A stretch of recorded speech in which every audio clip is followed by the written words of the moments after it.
ஆமேன். அல்லேலூயா. உங்கள் யாவருக்கும் என்னுடைய அன்பின் வாழ்த்துக்கள். மார்க்கு புஸ்தகம் 1ஆம் அதிகாரத்தில் 35, 36, 37 வசனங்கள் பாருங்கள்.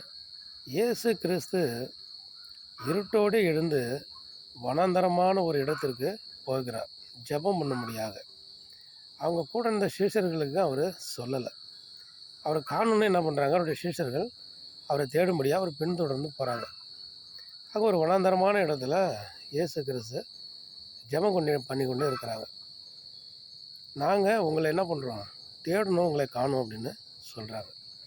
அதற்கு இயேசு சொல்கிறாங்க, அடுத்த ஊர்களுக்கும் போகணும், அது என்ன பண்ணணும், பிரசங்கம் பண்ண போகணும். அடுத்த ஊர்களில் போய் பிரசங்கம் பண்ண வேண்டியிருக்கிறது, ஜெப ஆலயங்களில் பிரசங்கம் செய்ய வேண்டியிருக்குது என்று சொல்கிறார். அதன் பிறகு வாங்க போகலான்னு சொல்லி அவங்கள கூட்டிகிட்டு போகிறாங்க. போயிட்டு கலிலேய நாடெங்கும் ஜெப ஆலயங்களில் போய் ஜெபம் பண்ணி பிசாசுகளை துரத்துகிறார், அநேக வியாதிகளை சுகமாக்குகிறார்.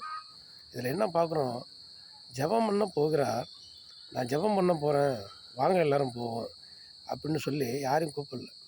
அவர் பிதாவின் இடத்தில் தன்னுடைய விண்ணப்பங்களையும் அநேக ஆத்துமாக்களை அறுவடை செய்ய வேண்டும், அந்த ஆத்தும பாரத்தோடு கூட அதிகாலமே எழுந்து ஜெபிக்கிறார். ஒரு விளம்பரம் செய்யாமல் நான் ஜெபம் பண்ண போகிறேன், வாங்க எல்லோரும் நான் ஜெபம் பண்ண போகிறேன் அப்படின்னு சொல்லி இன்றைய நாட்களில் நம்ம எல்லாருக்கிட்டேயும் அறிவிக்கிறது போல் அன்றைக்கு அவர் அறிவிக்கலை. அவர் ரகசியமாக எழுந்து என்ன பண்ணுறார், இருட்டோடு யாருக்கும் தெரியாமல் போய் ஜெபம் பண்ண முடியாது போகிறார். அந்த ஜெபம் பண்ணி முடித்தோன்னே அவர் சிஷ்யர்கள்ட்ட சொல்கிறார், பாருங்கள், பிரசங்கம் பண்ண வேண்டி இருக்கிறது. அப்போ பிரசங்கத்திற்கு முன்பாக ஆண்டவருடைய திட்டங்களை தெரிந்து கொள்ள வேண்டும், ஆண்டவர் கொடுக்குற வார்த்தைகளை நம்ம தெரிந்தெடுத்து கொள்ள வேண்டும், பிரசன்னம் வேண்டும்.